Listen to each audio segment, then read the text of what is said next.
আওয়ামী লীগ সেদিনই ফিরে এসেছে যেদিন মাওবাস্টারদের এদেশে হিরো বানানো হয়েছিল। ফেসবুকে এমন স্ট্যাটাস দিয়েছেন অন্তর্বর্তী সরকারের সাবেক উপদেষ্টা মাহফুজ আলম। বিশ্ববাসীর কাছে যাকে মাস্টার মাইন্ড হিসেবে পরিচয় করিয়ে দিয়েছিলেন ডক্টর মোহাম্মদ ইউনূস। অন্যদিকে সাবেক আইন উপদেষ্টা আসিফ নজরুল বলেছেন, আওয়ামী লীগ ফেরেনি, তারা ছিলই, ফিরেছে তাদের দম্ভ, মিথ্যাচার আর মানুষকে বিভ্রান্ত করার দুঃসাহস। স্বরাষ্ট্রমন্ত্রী সালাউদ্দিন আহমদকে সর্বমন্ত্রী আখ্যা দিয়ে জামায়াতের সেক্রেটারি জেনারেল মিয়া গোলাম পরোয়ার বলেন, তাদের উচিত শিশু রামিসার পরিবারের কাছে গিয়ে ক্ষমা চাওয়া। এদিকে প্রধানমন্ত্রী তারেক রহমানকে উদ্দেশ্য করে বেশ কিছু কথা বলেছেন এনসিপির মুখ্য সংগঠক নাসিরুদ্দিন পাটোয়ারি। প্রশ্ন উঠেছে, তিনি আসলে একজন প্রধানমন্ত্রীকে এভাবে বলতে পারেন কিনা। এছাড়া যুক্তরাষ্ট্রের সঙ্গে হওয়া বাণিজ্য চুক্তি নিয়েও চলছে আলোচনা সমালোচনা। আমি একটু সংশোধন করি, আমার ফজলুর রহমান সংসদ সদস্য কিশোরগঞ্জ ৪, আমি জাতীয়তাবাদী দলের সংসদ সদস্য বা বাংলাদেশের সংসদ সদস্য, ঠিক আছে, কিন্তু আমার আরেকটা পরিচয় আছে। বলেন। আমি বীর মুক্তিযোদ্ধা। অবশ্যই আপনি বীর মুক্তিযোদ্ধা, সারা দেশবাসী জানে আপনি অবশ্যই বীর মুক্তিযোদ্ধা, এটা অবকাশ রাখে না, এটা আমি ছাড়বো না। জি অবশ্যই আপনি বীর মুক্তিযোদ্ধা, সেটা আমরা সবাই জানি। বীর মুক্তিযোদ্ধা ফজলুর রহমান, আপনার কাছে আমার প্রথম প্রশ্ন সেটি হচ্ছে যে, সরকারের কাছে জনগণের যে প্রত্যাশা, আশা, আকাঙ্ক্ষা, সেই জায়গাটায় সরকারের অর্জনটা আসলে কোথায়? সরকার এর মধ্যে ৩ মাস প্রায় পার করেছে। সরকার কি অভ্যন্তরীণ রাজনীতির পাশাপাশি ভূ রাজনৈতিক কোনো চাপে আছে কিনা, যেটা আমি শুরুতেই বললাম? শুনেন, গ্রামে আপনি আমাকে যে প্রশ্নগুলো করছেন, আজকে আমি এককভাবে কথা বলবো আপনার সঙ্গে, জি, এবং আমি যা সত্য বলে জানি এবং আমার জ্ঞান মতো যা জানি আমি তাই বলবো। এবং বলার আগে আমি এদেশের যারা আমাদের কথা শুনছেন সবাইকে আমার সালাম জানাচ্ছি, আসসালামু আলাইকুম। দেখেন, সারাদিনে একটু সময় পাই না নিজের জন্য, সারাদিন। এটা একটা, এই বয়সে কত যে কঠিন চিন্তা করতে পারবেন না। অথচ আমি কিন্তু কেউ না, একজন সংসদ সদস্য। আচ্ছা, কোথাও গিয়ে অবসর পাই না, যেখানে যাই মানুষ, সাধারণ মানুষ, বন্ধু মানুষ। এটা তো বড় পাওয়া, মানে আপনাকে মানুষ ঘিরে রাখে, এটা তো আপনার জন্য অনেক বড় পাওয়া, অর্জন। তো প্রতিদিন আপনারা বলেন, আসেন টকশো করি, প্রতিদিন অন্তত 10টা টেলিভিশন সেন্টার থেকে আমার প্রতি আহ্বান আসেন না, কিন্তু আমি আপনাদেরকে সময় দিতে পারি না। আপনি জানেন কতদিন পরে আমাকে আপনি আনতে পেরেছেন। হ্যাঁ, আমি আসি না এই কারণে অনেকগুলো কথা আমি বলি না, বা বলতে দেওয়া হয় না, বা বলা উচিত। কারণ যে কোনো ঘরে আপনি থাকেন, যে কোনো দলে আপনি থাকেন, আপনার একটা বাইন্ডিংস থাকে, সেই ঘরটাকে রক্ষা করা, সেই দলটাকে রক্ষা করা, সেই দলটার জন্য কাজ করা। আমি যে দলটা করি এখন জাতীয়তাবাদী দল, তারা সরকার গঠন করেছে এবং আমার ধারণা ছিল 240টা সিট পাবে। আমি বলছিলাম 80% সিট পাবে, 3-8টা 40, এইভাবে অঙ্ক করে বলেছিলাম এক সময়। এটা নিয়ে কত আমাকে যে সমালোচনা করা হয়েছে, যে আসলে আগে 40টা পায় নেও ফজলুর রহমান, কিন্তু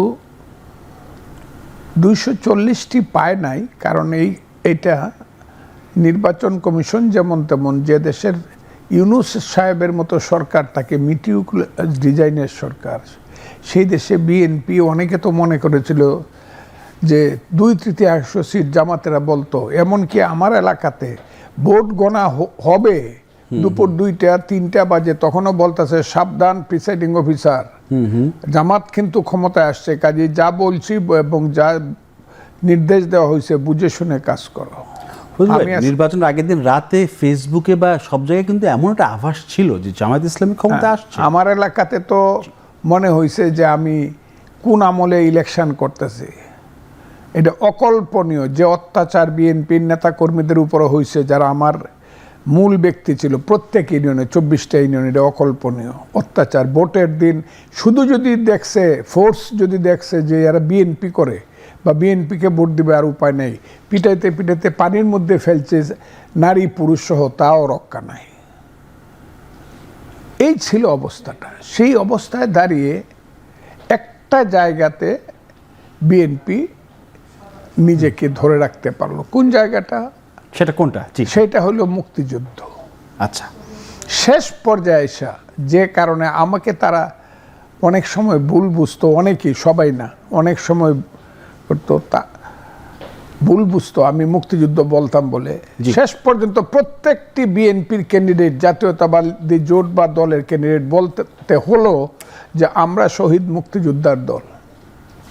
শহীদ মুক্তিযোদ্ধা মানে আমরা শহীদ রাষ্ট্রপতি জিয়াউর রহমানের দল। উনি ছিলেন মেজর জিয়া, উনি বাংলাদেশের স্বাধীনতা ঘোষণা করেছিলেন।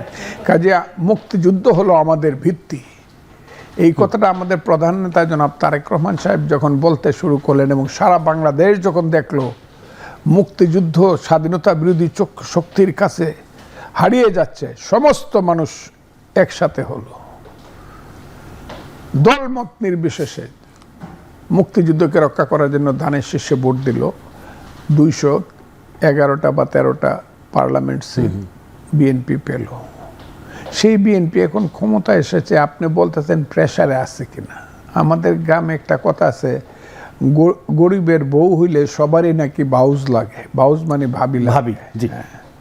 আমরা এমন একটা দেশ, আমাদের জনসংখ্যার কোনো ঘাটতি নাই, কিন্তু আমরা এমন একটা ভৌগোলিক অবস্থানে আছি এবং সেই অবস্থানের কারণে, জিওপলিটিক্যাল কারণে বাংলাদেশ এখন এমন একটা অবস্থায় চলে গেছে। কারণ যে দেশটা একটা মুক্তিযুদ্ধের মধ্য দিয়ে সৃষ্টি হয়েছিল, একদম একটা ফ্রেশ জাতিসত্তার দেশ, সেই দেশটা যখন 50 বা 55 বছর পরে আইসা যখন দেখা যায় যারা পরাজিত হয়েছিল, যাদের পূর্বপুরুষেরা মুক্তিযোদ্ধাদের সাথে পরাজিত হয়েছিল, যাদের বাপেদেরকে গাছে তুললে মুক্তিযোদ্ধারা গুলি করে মারছিল, যে আল বদর রাজাকারকে আমি মনে করতাম এরা বৃথাই পৃথিবীতে জন্ম নিয়েছিল, এদেরকে আর খুঁজে পাওয়া যাচ্ছে না, এরা কোথায় গেল? আজকে দেখা যাচ্ছে রাজনীতির দৃশ্যপটে তারা এমনভাবে আবির্ভূত হলো যে ইলেকশনের সময় বলতে শুরু করলো তারা 2/3 মেজরিটি পাবে। আমাদের মতো বোকারা, আমার মতো বোকা বলে ফেললো যে জামাত যদি রাষ্ট্র ক্ষমতায় যায় আমি বিষ খাবো। আমি বললাম, আপনি বলেছিলাম। আজকে যে প্রেসার কেন পড়বে না? কারণ জামাত দেশটাকে বা স্বাধীনতা বিরোধী শক্তিরা দেশটাকে এমন জায়গায় নিয়ে গিয়েছে, এখন এইটা একটা বাইফার্কেশন, একদম পরিষ্কার দুইটা ভাগ হয়ে গেছে। একটা ভাগ হলো যারা মুক্তিযুদ্ধের সময় আমাদেরকে সমর্থন করে নাই, বরং অস্ত্র দিয়ে, অর্থ দিয়ে, সামর্থ্য দিয়ে পাকিস্তানকে সমর্থন করেছিল, স্বাধীনতা বিরোধীদেরকে সমর্থন করেছিল, সেই সব দেশগুলো আবার বাংলাদেশের ব্যাপারে এক হয়েছে। তারা ফজলু ভাই, জামাত কিন্তু দেখেন সিট কিন্তু কম পায়নি, অনেকগুলো সিট পেয়েছে জামাতের জন্য। আমি এটা বলবো, ওইটা জামাত সিট পায়নি, সিটটা পাইছে ইউনূস সাহেব। জামাত কিভাবে? ইউনূস সাহেবের সরকার আছে বলে জামাত সিট পাইছে। আজকে একটা ফেয়ার ইলেকশন করো, জামাত আবার 10% ভোটে চলে যাবে। এটা ইউনূস সাহেবের কারণ। আমার এলাকাতে, আমি আপনাকে বলছি, আমার এলাকাতে 24টা ইউনিয়নে আমার হিসাব ছিল 24 দুগুণে 4800 ভোট পাবে, 5000 ভোট পাবে, সেইখানে ভোট পাইছে 50,000-এর উপরে আমার এলাকাতে জামাত ক্যান্ডিডেট। এর কারণ হইল প্রশাসনের ভিতরটা এখন সব কিছু দখল করে আছে, বেশিরভাগ হলো জামাত। আমি কাউকে বিশ্বাস করি না, আপনি বিশ্বাস করেন, আমি কাউকে বিশ্বাস করতে পারি না যে এই লোকটা জামাত কিনা। এমনকি আমি কালকে একটা জায়গাতে বলছি, আমার স্ত্রীকেও অনেক সময় সন্দেহ হয় সে গুপ্ত রাজনীতি করে কিনা। আওয়ামী লীগের মধ্যে দেশটা এইরকম একটা চক্রান্তের মধ্যে স্বাধীনতা বিরোধী শক্তি ফেলে দিয়েছে, কাউকে বিশ্বাস করা যাচ্ছে না। একদম প্রশাসনের উপর থেকে নিচ পর্যন্ত, নিচ উপজেলা পর্যন্ত, আর এখানে চিফ বা প্রিন্সিপাল সেক্রেটারি থেকে ধরিয়া এখানে এডিশনাল সেক্রেটারি থেকে ধরে যা আছে, ডিসিএসপি, সবাইকে আমার খালি সন্দেহ হয় এরা হলো স্বাধীনতা বিরোধী এবং গুপ্ত রাজনীতি করে, কেন জানি আমার মনে হয়। এবং আস্তে আস্তে আমার এটা বিশ্বাসটা আরও কনফার্ম হচ্ছে, যেহেতু আমি এমপি হয়েছি, আমি চক্ষু মেলে দেখতেছি যে এর মধ্যে তারেক রহমান সাহেব উপরে বৈশা আছে ঠিকই, যে বলছে যে চেয়ারটা খুব গরম, উপরে বৈশা আছে ঠিকই, কিন্তু নিচে দিয়া কিন্তু আগুন আছে। এবং জামাত, আমি বলবো না স্বাধীনতা বিরোধী শক্তি, শুধু জামাত বলে, স্বাধীনতা বিরোধী শক্তি এবং জঙ্গিবাদী শক্তি এবং পৃথিবীর সর্বশক্তিমান একটি দেশ এবং অর্থে বিত্তে পাশের আর একটি দেশ একটু দূরে হলো, সে দুইটা দেশ মিলে বাংলাদেশটাকে এমন একটা জায়গায় নিয়ে গেছে যে বাংলাদেশের রাষ্ট্র ক্ষমতা বাংলাদেশের সরকারের কাছে না, কার কাছে? আন্তর্জাতিক শক্তির সিদ্ধান্তের কাছে বলে আমার মনে হয়। এখনো আমার কাছে কেন জানি মনে হয় যে ইউনূস সাহেবকে যারা চালাতেন জি, তারা এখনো অনেক বেশি শক্তিশালী, বিদেশিরা যারা অনেক বেশি শক্তি, এবং দেশি বিদেশি শক্তি যারা ইউনূস সাহেবকে ভর করেছিলেন, ইউনূস সাহেবকে যারা শিকন্ডি বানিয়ে বা প্রতীক বানিয়ে তার আশেপাশে ছিলেন, ওই যে 11 জন বা 12 জন বা 15 জন যে ওই আমেরিকা থেকে আসছিল, এক সময় যেমন করে লন্ডন থেকে আসছিল লর্ড ক্লাইভরা, এই যে 1757 সালের পলাশীর যুদ্ধের কথা আপনি নিশ্চয়ই বলছেন। জি। এটা তো দেশটা তো তাদের, আচ্ছা, তারাই তো দেশটা, ওই যে বলে যে জুলাই সনদ, জুলাই যুদ্ধ, এগুলো তাদের সৃষ্টি, বহুদিনের চক্রান্তের ফসল, বহুদিনের ষড়যন্ত্রের ফসল, বহুদিনের ট্রেনিং এর ফসল। এই যে ছেলেগুলাকে সৃষ্টি করছে অকল্পনীয়, কেউই জানতো না হুয়ার দে। যেদিন তারা প্রকাশিত হয়েছে তার একদিন আগেও মানুষ জানতো না এরাই বুঝি বাংলাদেশের এরা। ফজলুল ভাই, আপনি যে বলেন প্রশাসন বা বিভিন্ন জায়গায় আপনি গুপ্ত লোকজন দেখতে পান, আপনি মনে করেন আপনার দলেও কি এরকম আছে গুপ্ত লোকজন অন্য দলের হয়ে? আমি আপনাকে খুব ক্লিয়ারলি বলি, আমি বিশ্বাস করি, কিন্তু আমি প্রমাণটা কিভাবে দেব জানি না। আওয়ামী লীগের মতো একটা রাজনৈতিক দলের ভিতরে যদি, ছাত্রলীগের মতো একটা সংগঠনের ভিতরে যদি 50%-এর উপরে এইসব ওই যে গুপ্ত সংগঠনের লোকজন থাকতে পারে, যারা পরের দিনেই বলে আমি শিবিরের সভাপতি ছিলাম, আমি অমুক ছিলাম, আমি অমুক ছিলাম, বিএনপি ছাত্রদলের ভিতরে থাকবে না এটা তো বলা যায় না। আমি কিন্তু, কারণ বিএনপি আওয়ামী লীগের চেয়েও একটা ঢিলে ডালা দল, কারণ বিএনপি সবাইকে গ্রহণ করে। শত ফুল ফুটতে দাও একটা প্ল্যাটফর্ম যেরকম সবই আছে এখানে, রাজাকারের ছেলেও আছে, আলবদরের ছেলেও আছে, আবার আমি মুক্তিযোদ্ধাও আছে, আবার একজন কমিউনিস্টও আছে এখানে, আমি না, আবার বাসানি নেপের লোকজন তো বড় আছে এখানে, যারা এক সময় ওই চীনের চেয়ারম্যান, আমাদের চেয়ারম্যান বলতো মাও সেতুংকে, তারাও আছে। আবার এইখানে যত ধরনের স্বাধীনতা বিরোধী বড় বড় মানুষেরা, মুসলিম লীগের সন্তানেরও আছে অনেকেই, বেশিরভাগ। কথাটা বুঝছেন না? কাজে এটা একটা প্ল্যাটফর্ম, এখানে হলো সব মুখে কথা বলে। আমি এখানে বসে বিএনপির নেতা হিসাবে মুক্তিযুদ্ধের মুখ দিয়ে কথা বলতেছি, ঠিক এইখানে আরেকজন নেতার নাম যদি আমি বলি আপনাকে, তাকে আইনা দেখবেন যে উনি কিন্তু না এইরকম কথা বলে না, উনি মুসলিম এই ফারবার দিয়ে কথা বলতেছে। আরেকজনকে আনবে দেখবেন ধর্মীয় ফারবারের কথা বলতেছে, আরেকজনকে আনবে দেখবেন যে সিরাজ শিকদারের লাইনে কথা বলতেছে। এ হলো বিএনপি। বিএনপি সবাইকে আশ্রয় দেয় অথবা শত ফুল ফুটতে দেয়, একটা প্ল্যাটফর্ম। কাজে বিএনপির মধ্যে যে জামাতের ওই যে আদর্শবাদী লোকজন থাকবে না এটা আমি বিশ্বাস করি না, নিশ্চয়ই। জি ফজলুর রহমান, আপনি আবার একটু জানতে চাচ্ছিলাম, সেটা হচ্ছে যে সম্প্রতি ফেসবুকে একটা স্ট্যাটাস দিয়েছেন ইন্টারিম গভর্নমেন্টের সাবেক উপদেষ্টা মাহফুজ আলম। তিনি লিখেছেন যে আওয়ামী লীগ সেদিনই ফিরেছে যেদিন এদেশে মবস্টারদের হিরো বানানো হয়েছিল, সেদিনই আওয়ামী লীগ ফিরেছে। আর আসিফ নজরুল, তিনিও সাবেক আইন উপদেষ্টা, তিনি বলেছেন যে আওয়ামী লীগ ফেরেনি, আওয়ামী লীগ ছিল, তারা ফিরেছে, এখন তারা ফিরেছে তাদের দম্ভ, তাদের মিথ্যাচার, তাদের অহংকার এবং তাদের দুঃসাহস নিয়ে তারা ফিরেছে মন্তব্য করেছেন। তারা, আপনি কোনো মন্তব্য? আমার মন্তব্য হলো, প্রথম যে ছেলেটির কথা বললেন আপনি, যে যুবকটি বললাম, আর ছেলেটি বললাম না, যুবকটি যেহেতু মন্ত্রী ছিল, আমাদের সন্তান তুল্য, আমি তাকে কোনোদিন তার নামই শুনি নাই। একদিন হঠাৎ দেখলাম কোথা থেকে যেন সে বঙ্গবন্ধু শেখ মুজিবুর রহমানের ছবিটা টানিয়ে টানিয়ে নামাইতেছে। জি, এই দিন থেকে এই যুবকটিকে আমি চিনলাম, যে এর নাম মাহফুজ আলম, সে তখন উপদেষ্টা। জি, তাকে কিন্তু বিশ্ববাসীর কাছে doctor Mohammad Yunus master mind হিসেবে পরিচয় করিয়ে দিয়েছিলেন। আমি বলি, এরপরে দেখলাম ইউনূস সাহেবের সঙ্গে আমেরিকাতে গেলেন, ক্লিন্টন ফাউন্ডেশনের একটা সমাবেশে জনাব মোহাম্মদ ইউনূস সাহেব এই ছেলেটিকে পরিচয় করে দিলে, সে হইল আন্দোলনের মাস্টার মাইন্ড। আমি বললাম, বাবা, আন্দোলনের মাস্টার মাইন্ড ছেলেটি? তখন সবাই মনে করতে লাগলো সে বোধহয় philosopher guide of 5th August movement. আচ্ছা, কিন্তু এবং দেখলাম সে মাঝে মধ্যে রং বেরঙ্গের কথা বলে, একটা কথা ইউটিউবে ছাড়লো বা মেসেজ দেওয়া ছাড়লো, আবার সে ওটা ডিলিটও করে দেয়। সেটা আবার ডিলিটও করে দিল। এইবার একবার দেখা গেল সে ভারতবর্ষের মধ্যে বাংলাদেশে সে আঁকলো, ম্যাপ আঁকলো একদম বাংলা, বিহার, উড়িষ্যা, ত্রিপুরা, আসাম নিয়ে যে এটাই বেঙ্গল এবং এটাই তার দেশ। এইসব দেখলাম। আমি এদেরকে খুব গুরুত্ব দিয়ে দেখতে চাই না, তবে আমি দেখতেছি এই ছেলেটি তাদের থেকে কেন জানি আলাদা হয়ে গেছে। আলাদা হয়ে গেছে। সেই আলাদা কি কারণে হয়ে গেছে সেটা আমি বুঝি না, তবে আমার কাছে সবাই মনে হয় প্রত্যেকের মনেই একটা অজানা আশঙ্কা আছে যে আমরা যে মহাপাপটা 5ই আগস্টের পরে করছি, আগের কথাটা আমি বললাম। মহাপাপটা কি বুঝলো ভাই? যে মহাপাপ বলছি, যে মহাপাপটা করছি, সেই পাপের বিচারটা ইতিহাসে একদিন হয়ে যেতে পারে।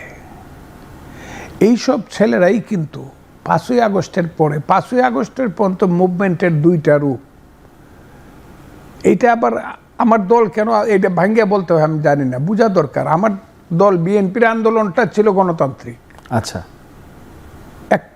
14 সনে শেখ হাসিনা ভোট হইতে দেয় নাই, কুত্তা মার্কা ভোট হয়েছে বলছে, যে কুত্তা ঘুমায় রয়েছে, 13 পায় নাই মানুষে কখন ভোট হয়ে গেছে, মাঠের মধ্যে কুত্তা ঘুমায় রয়েছে ভোট সেন্টারে। 18 সনে নিশিরাইতের ভোট করছে শেখ হাসিনা, 24 সনে আমির ভোট করছে।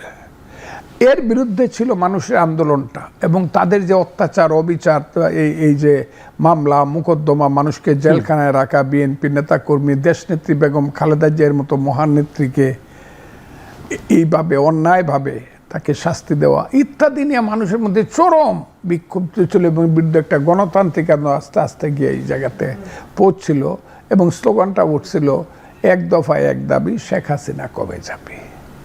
আসলে মুভমেন্টটা হয়েছে ওই জায়গাতে। পরে কি হলো? হ্যাঁ, এরপরে কি হলো? এরপরে 5ই আগস্টের পরে যেটা হলো, যারা বলতে শুরু করলো আমরা কি শুধু একটা ইলেকশনের জন্য আমরা আন্দোলন করছি, আমরা ইলেকশনের জন্য করি না। এইটা যে বাংলাদেশ 47 ছিল আমাদের স্বাধীনতা, আর 24 হইল আমাদের স্বাধীনতা, আর 71-এ গন্ডগোল হয়েছিল। কাজে এইটা বাংলাদেশ যে হয়েছে এটা ভুলভাবে হয়েছে, বাইয়ে বাইয়ে গন্ডগোল লাগাইয়া ইন্ডিয়া এখানে চক্রান্তকারী হিসাবে খেলছে, আমরা ভুল করছি। আর পাকিস্তান থেকে বলা শুরু করলো, এই তো আমাদের ছোট ভাইয়েরা 50 বছর পরে বুঝতে পারছে, আসো আসো আমাদের কাছে আসো।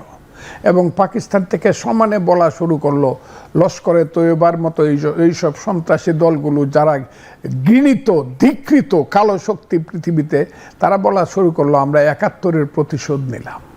তারা এইখানে ইসলামিক ছাত্র শিবির যখন ঢাকা বিশ্ববিদ্যালয়ে জয়লাভ করে, তখন পাকিস্তানের শহরগুলোতে ওরা মিষ্টি খায়, স্বাধীনতা বিরোধী শক্তি পাকিস্তান। এই যে 71-এর প্রতিশোধ নিলাম, এইটা একটা মহাপাপ। তারা যারা বাংলাদেশকে মানে না, এই যে আমি আপনার সঙ্গে বৈশাখ কথা বলতেছি, বাংলাদেশ থাকলে, পূর্ব পাকিস্তান থাকলে, এই যে এয়ার কন্ডিশনে বসে আপনি এবং আমি কথা বলি এত সুন্দর, এটা আপনার থাকতো না। আপনার যে মালিক এখানে কে আমি এখনো কিন্তু জানি না, আমি সব খুঁজে লই না। আচ্ছা, মালিককে জানতাম না। এটা থাকতো হয়তো বা ইস্পাহানির কোনো নাতি সত্ত্বের থাকতো, অথবা আদমজির নাতি গাড়ি দৌড়ায় যাইতো, আমরা গুলিস্তানের সামনে দাঁড়ায় দেখতাম আদমজির নাতির গাড়িটা কত সুন্দর। যদি এর নাম পাকিস্তান থাকতো, তাইলে দেখতাম হাজার হাজার লেবার চাকরির জন্য বিয়ে পাস ছেলেরা গিয়ে পাটকলের সামনে দাঁড়াইছে আদমজিতে, স্যার আমার একটা চাকরি দেন। হ্যাঁ, বাঙ্গাল কা বাচ্চা, কেউ চাকরি লেগেলে 2টা ধমক দিত আর একটা লেবারের চাকরি দিত। আমরা এতেই খুশি থাকতাম। সেই যে পাকিস্তানের শাসন এবং শোষণের জিঞ্জির ভেঙে যে আমরা যুদ্ধ করে যে দেশটা স্বাধীন করলাম, সেই দেশটার নাম কি? এই দেশটা না আজকের বাংলাদেশ। বাংলাদেশ নামটা যে হইল কেন? কারণ এর আগে তো ছিল পূর্ব পাকিস্তান। তো পূর্ব পাকিস্তান থেকে যে বাংলাদেশ হইল, আমি যে মানুষ হইলাম, বাঙালির যে একটা রাষ্ট্র হইল, আমার জাতির যে একটা রাষ্ট্র হইল, সেই রাষ্ট্রটা তো আমি যুদ্ধ করে সৃষ্টি করছি। তাইলে এই হারামির বাচ্চারা, আমি সরি ফর মাই ল্যাঙ্গুয়েজ, যারা স্বীকার করে না মুক্তিযুদ্ধ হয়েছিল, তারা এই দেশে থাকে কেন? তাদের তো এই দেশ থেকে চলে যাওয়া উচিত। এই নিমক হারামের বাচ্চা, এই কারণে হারামির বাচ্চা, নিমক হারামের বাচ্চারা এখানে থাকে কেন? যারা বলে যে 71-এ কোনো যুদ্ধ হয় নাই, অথচ আমার দেশ রক্তের সাগর হয়েছে, বঙ্গোপসাগর রক্তে রক্তে লাল হয়ে গেছে। একটা অপারেশনে খুলনার চুকনগরে একদিনে 18,000 লোক মারা গেছে, একদিনে খুলনার চুকনগরে। আমি যদি বলতে থাকি মুক্তিযুদ্ধের ইতিহাস, কি বলবো আপনাকে? আমরা শুনতেই চাই, বলেন আপনি। সেইটা মুক্তিযুদ্ধ একটা মহাসাগর, সেই মুক্তিযুদ্ধের সঙ্গে তুলনা করে 5ই আগস্টে কোথায় হিমালয় পর্বত আর কোথায় বাড়ির কাছে ওর টিলা, এটাকে কোথায় প্রশান্ত মহাসাগর আর কোথায় কুয়া তুলনা করতেছে এবং নাচতেছে যে ওইটা না, আমরা নতুন মুক্তিযুদ্ধ করছি, ওইটা ভুলে যান। পরিষ্কারভাবে তারা বক্তৃতা করছে 71 ভুলে যেতে হবে, এখন আর 71-এর প্রয়োজন নাই, 24 হইল আমাদের প্রয়োজন। 24টা কি? 24 হইল লস্করে তৈয়বা, 24 হইল হরকাতুল জিহাদ, 24 হইল এই পৃথিবীর সমস্ত সন্ত্রাসীদের একটা ফিলোসফি। কোন 24? এটা হলো রাজাকারের 24, আর বিএনপির 24 গণতান্ত্রিক আন্দোলনের 24। এটা বুঝতে হবে। বাংলাদেশের যে জনতার যে 24, রক্ত দেওয়ার যে 24, সেটা হলো গণতান্ত্রিক আন্দোলনের রূপের 24। আর তাদের হইল এখানে এই দেশটাকে তারা আবার নতুন করে, আরে বাবা আফগানিস্তানে বেড়াইতে গেছে, আফগানিস্তান বলে আমরা সবাই তালেবান, বাংলা হবে আফগান। আর এই বাংলা আফগান হবে, এখনো 1/3 লোক আফগানিস্তানে রাতের বেলায় না খায়া থাকে, মানুষটা মরলে কবর দিতে না, যদি কাফনের কাপড় দিতে পারে না পাহাড় থেকে ফেলে দেয়, সে আফগানিস্তান বানাতে চায়। আমার দেশটাকে মধ্যযুগের বর্বরতার দিকে, অন্ধকারের দিকে টেনে নিয়ে যেতে চায়। আমার দেশ এখন মবের সন্ত্রাসের মাধ্যমে একটা দেশ চালাইতে চায়, বিচার করতে চায়। আইন মানে না, আদালত মানে না, জজ কোর্ট মানে না, হাইকোর্ট মানে না, সুপ্রিম কোর্ট মানে না, বাংলাদেশের সংবিধান 72-এর সংবিধান মানে না। মানে কি? আমার বিরুদ্ধে যে থাকবে তাকে আগুন দা পুড়িয়ে দেব। এটা শুধু ব্যক্তিগতভাবে না, ফিলোসফিগতভাবে, আদর্শগতভাবে, দর্শনগতভাবে তারা বিশ্বাস করে। ওই যে আমার পীর আউলিয়া গাউস কুতুব দরবেশরা এখন থেকে শত শত বছর আগেই বাংলা এসেছিল, সেই খাজা মঈনুদ্দিন চিশতি থেকে ধরে হযরত শাহজালাল শাহপরাণ পর্যন্ত যারা আমার পূর্বপুরুষ হিন্দু ছিল, মুসলমান বানিয়েছে, তাদের মাজার এখন পুড়ে দিতে চায়। যে শাহ আলীরা, হযরত শাহ আলী যে এখানে এসেছিলেন, তার মাজার মিরপুরে পুড়িয়ে দিতে চায়। সেখানে প্রতিরোধ হয়েছে, প্রোটেস্ট হয়েছে। যারা আজকে সুফিবাদে বিশ্বাস করে, আহলে সুন্নাতুল জামাতে বিশ্বাস করে, এটা তো একটা ফিলোসফি। তাদেরকে আজকে কবর তুলে থেকে রাজবাড়ি, কবর থেকে তুলে রাজবাড়িতে আগুন দিয়া পুড়ায় দেয়, কুষ্টিয়াতে কুপায় মারে, শত শত মাজার ভেঙে দেয়।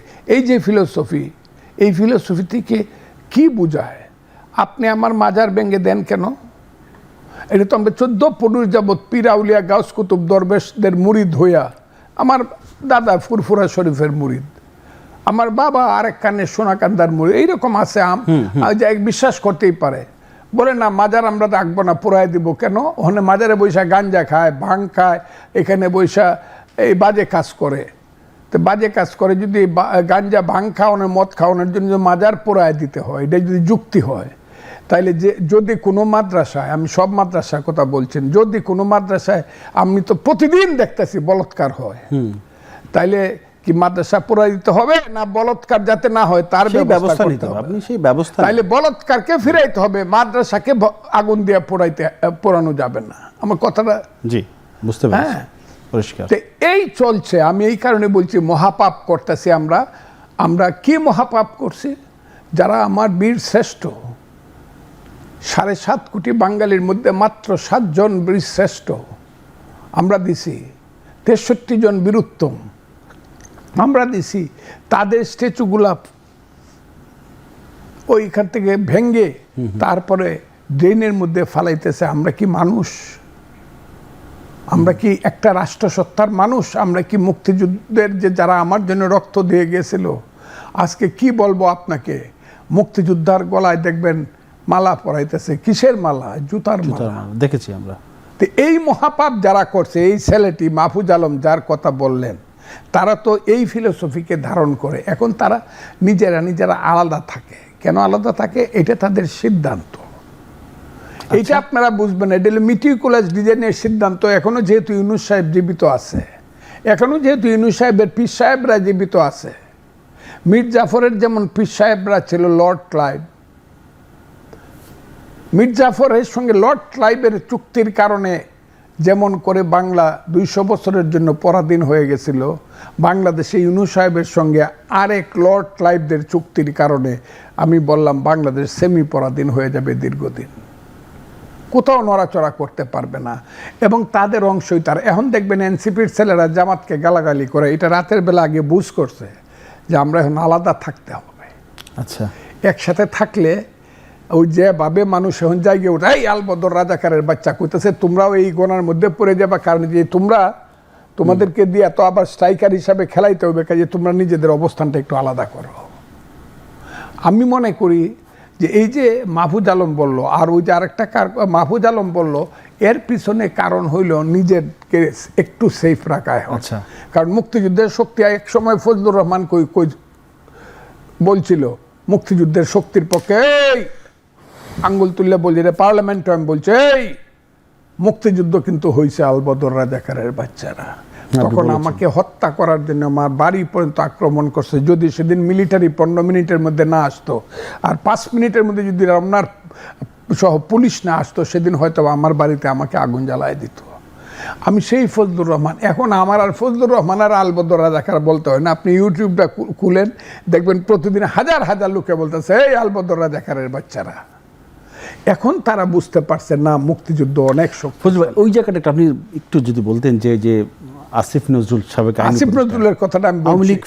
আসিফ নজরুল ফিরেছে, দম্ভ। আসিফ নজরুলের কোন পূর্বপুরুষের সাথে বোধহয় খন্দকার মুস্তাকের একটা দেখা হয়েছিল, অথবা মীর জাফরের একটা দেখা হয়েছিল কিনা। আমার কাছে মনে হয় এই লোকটাকে একসময় আমার জ্ঞানী গুণী বলতে আমার কোনো আপত্তি নেই, জ্ঞানী বুদ্ধিমান বলতে আপত্তি নেই, কিন্তু তার মধ্যে যে চারিত্রিক গুণাবলীর পরিচয় পাইছি, প্রত্যেক দিন দেখবেন তার কি অবস্থা, যে গুণাবলীর বৈশিষ্ট্য আমি পাইছি, আমার খুব রেসপেক্ট ছিল লোকটার প্রতি। আচ্ছা, কিন্তু এত নষ্ট হয়েছে। তাইলে ফ্রি হাটও দেখি রাস্তা দিয়া, ঘরে দরজা লাগায় বসে, তো কোথায় থাকে এখন মানুষ জানে না তো। ফ্রি হাটে একদিন হঠাৎ করে দেখলাম পার্লামেন্টে গেছে। আরে বাবা, পার্লামেন্টে গেছে তারা। আচ্ছা, they will come, they will come. এটা তো হইল তারেক রহমান সাহেবের উদারতা, বাংলাদেশের প্রধানমন্ত্রীর উদারতা, শহীদ জিয়ার ছেলের উপরদা, দেশনেত্রী বেগম খালেদা জিয়ার ছেলের উদারতার কারণে এখনো তারা এমনভাবে কথা বলতে পারে। আপনি বলেন তো দিকে, একটা ছেলে প্রধানমন্ত্রী সম্পর্কে কি পাটোয়ারি না সাটোয়ারি, নাসিরুদ্দিন পাটোয়ারি যে ধরনের কথা বলে, মানে এইটা একজন প্রধানমন্ত্রীর কিভাবে বলেন? ফজলুর রহমান, আপনি বিরতির আগে আমরা একটু বলছিলাম যে প্রধানমন্ত্রীকে যেভাবে বলা হয়, তাকে উদ্দেশ্য করে যে কথা বলা হচ্ছে এনসিপির নাসিরুদ্দিন পাটোয়ারি, মানে এইভাবে কি একজন প্রধানমন্ত্রীকে বলা যায়? মানে কথা যেভাবে তিনি বলছেন,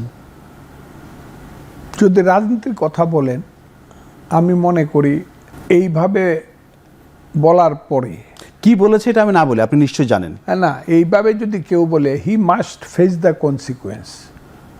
যদি কেউ প্রধান যা বলছে, আচ্ছা, এটা যদি বলেন যে এটা উদারতা, আমি বলবো এটা অধিক উদারতা।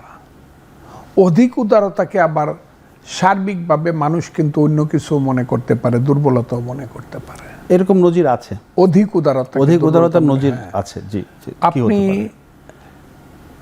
একজন মানে কি বলবো দুষ্কৃতিকারী যে চরম পর্যায়ে, সে তার সমস্ত কুকর্মগুলো করে যাবে, আর আপনি হাসতে হাসতে আচ্ছা আচ্ছা ঠিক আছে ঠিক আছে, এটা হবে না। রাষ্ট্র চালানোটা এটা খুব যেমন উদারতার ব্যাপার, নিষ্ঠুরতার ব্যাপারও আছে। মানে আপনাকে তো প্রশাসক, হ্যাঁ অবশ্যই, কারণ আমরা আমাদের সামনে ইতিহাসগুলো আছে একদম। যদি আপনি ইসলামের ইতিহাসও ধরেন, আমার দিনের নবী পরে 4 জন খলিফার মাঝে 3 জন খলিফাকেই কিন্তু রাষ্ট্রীয় কারণে হত্যা করা হয়েছে। আচ্ছা, হ্যাঁ, আমরা 3 জন খলিফাকে রাষ্ট্রীয় কারণে বা নেতৃত্বের কারণে, যে কোনো কারণে বলেন, তাদেরকে হত্যা করা হয়েছে। নামাজের মধ্যেই হত্যা করা হয়েছে, নামাজ পড়া অবস্থায়। আমার দিনের নবী হযরত মুহাম্মদ সাল্লাল্লাহু আলাইহি ওয়াসাল্লামের দৌহিত্রদেরকেও কিন্তু ছাড়ে নাই। কাউকে বিষ পান করায় হত্যা করছে, কাউকে কারবালার মাঠে 670, আমার মনে হয় টাইমটা এটা দ্বিখণ্ডিত করে ফেলেছে, তাকে ইয়াজিদ মাবিয়ার ছেলে হত্যা করছে। কাজে রাষ্ট্র ক্ষমতাটা যে জায়গাতে একদম আমার ধর্মের থেকে যেভাবে চলে আসছে, আপনি এখানে ধরেন মুসলিমের এই রাষ্ট্র ক্ষমতা মুঘল সাম্রাজ্যে 1526 খ্রিস্টাব্দে পানিপথের যুদ্ধে ইব্রাহিম লোদিকে পরাজিত করে বাবর আসলো। তার শেষ বংশধরের পরিণতি দেখেন আওরঙ্গজেব তার নিজের রাষ্ট্র ক্ষমতার জন্য পিতাকে বন্দী করে রাখলো, বোনদেরকে নির্বাসনে দিল, দুই বড় ভাই দারা শিকুকে হত্যা করলো, মেজ ভাই সুজাকে বাংলার যিনিও ছিলেন অধিকর্তা ছিলেন তাকে একদম আরাকানে পাঠায় দিলেন এবং তার ছেলে মেয়েরা সব জঙ্গলে বাঘে খাইল। আরেক ভাই মুরাদকে অন্ধ করে দিলেন। ঠিক আছে না? আমি এইটা নিষ্ঠুরতা বললাম এই কারণে যে রাষ্ট্র ক্ষমতা নিষ্ঠুরতা মানুষ সমর্থন করে না, কিন্তু এইগুলো কিন্তু হয়। একদম আপনি দরবেশ বেশে কিন্তু রাষ্ট্র চালাইতে পারবেন না। আচ্ছা, এরা যা করতেছে, তারেক রহমান সাহেবের মাত্র 3 মাসের রাষ্ট্র ক্ষমতা, সেটাই বিএনপি বা তারেক রহমান সাহেবের 3 মাসের রাষ্ট্র ক্ষমতায় 3 মাসের মধ্যে এরা মিছিলে মিছিলে যে স্লোগান দিছে, আর একটা সরকারকে 6 মাস সুযোগ দাও, 1 বছর সুযোগ দাও। তারেক রহমান সাহেবের মতো একজন নতুন মানুষ যিনি আগে কোনোদিনই রাষ্ট্র চালান নাই, প্রশাসনে বৈশা চালান নাই, দূর থেকে বলে যে অনেকে চালাইছে, ওইটা চালানো না। আচ্ছা, তাকে অন্তত একটা সুযোগ দেও। দেখা তো যাচ্ছে, ওই যে আমি ইংরেজিতে পার্লামেন্টেই বলছি, আমি সবসময় একটা কথা প্রতিষ্ঠিত করি যে morning shows the day. Right, you are right. Tarique Rahman সাহেব যেভাবে চলে, যেভাবে কথা বলে, যেভাবে আচরণ করে, যেভাবে প্রোগ্রাম, এটা তো দারুণ, এটা তো প্রশংসনীয় এবং উদ্যোগ এবং অবশ্যই। জি, এই যে কার্ডগুলো করছে সমস্ত, এই যে তার পিতার মতো এখানে খাল খননে লাগছে এবং যে সিম্পল লাইফ লিড করতেছে এবং এইগুলো যে বিশ্রী আচরণ, সে তো ছাড় পাচ্ছে না, তাকে তো ছাড় দেয়া হচ্ছে না। কিন্তু তাকে তো এই কথাটা এলো আমার যে এত কিছু একটা মানুষ উদারতা দেখাচ্ছে, তাকে তো ছাড় দেওয়া হচ্ছে না। আর 3 মাস সময় দেওয়া হয় না, 3 মাস মঞ্চে রাজনৈতিক বক্তব্য তিনি দেন না। ছেলেরা শুধু মিছিল করতো। আচ্ছা, ইউনিভার্সিটিতে কত বিশ্রী কথা, তারেক রহমানের বিরুদ্ধে কত স্লোগান হয়। এখন দেখি যে জামাতের আমির বলে এই তাদের পতন হাসিনার চেয়েও খারাপভাবে হবে, অপেক্ষা করেন, যদি এই না করে এই না করে। আজকেও দেখলাম তো পালানোর সুযোগ পাবেন আর না, এরকম বলা হয়। মহাসচিব না কি কয়, জেনারেল সেক্রেটারি কি গোলাম পড়ুয়া, হ্যাঁ, সর্বমন্ত্রী বলেছেন সালাউদ্দিন আহমদ। হ্যাঁ, এরা যে সর্বমন্ত্রী বিশ্রী ভাষায় কথা বলে। অথচ তারেক রহমান সাহেবের যদি উদারতা না থাকতো, ইলেকশনও তারা কতগুলা সিট পাইতো বোঝা যাইতো। এই উদারতাগুলো তো উনি দেখেছেন। এই যে 7টা 8টা 6টা ছেলেরে যে ইলেকশনে করে মানে মাননীয় জাতীয় সংসদ সদস্য হয়ে গেছে গা, এমনি অনেকে তো অন্য কথাও বলে। আমি খুব ক্লিয়ারলি কথাটা বলছি, অন্য কথা বল। সেই তারেক রহমান সাহেবকে পর্যন্ত তারা 6 মাস 1 বছরের জন্য ছাড় দেয় না, এখনই উৎখাত করে ফেলবো। আমি তাই বলি যে এইটা, ওই আমি একটা কথা বলছি, আওয়ামী লীগ একটি অভিশপ্ত রাজনৈতিক দল। এখন আমি বলি বাংলাদেশ একটি অভিশপ্ত দেশ। এই জাতি সমস্ত সত্তা দিয়ে চেষ্টা করছে যে নিজেকে সামনে এগিয়ে নেওয়ার জন্য, কিন্তু এর পিছনে যে চক্রান্ত, কারণ এরা দেশ চায় না। বাংলাদেশ নামটা শুনলেই এদের শরীরে আগুন লাগে যে হ্যাঁ, কেন বাংলাদেশ? এই বাংলাদেশে তো আমাদের নেতাদেরকে ফাঁসিতে ঝুলানো হয়েছে, আমাদের লোকজনকে তো এই বলছে। এই বাংলাদেশ বললেই তো আমাদেরকে রাজাকার আলবদর বলা হয়।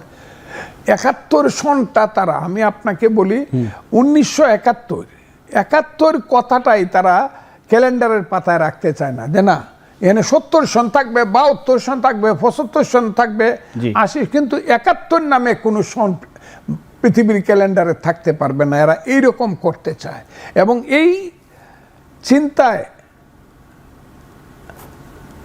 তারা নিমজ্জিত বলেই যে বাংলাদেশ রাখা যাবে না। সমস্ত সর্বনাশটা এই জায়গাতে হচ্ছে। ইয়েস, জামাতকে আমি সমর্থন করি সেই জায়গায়।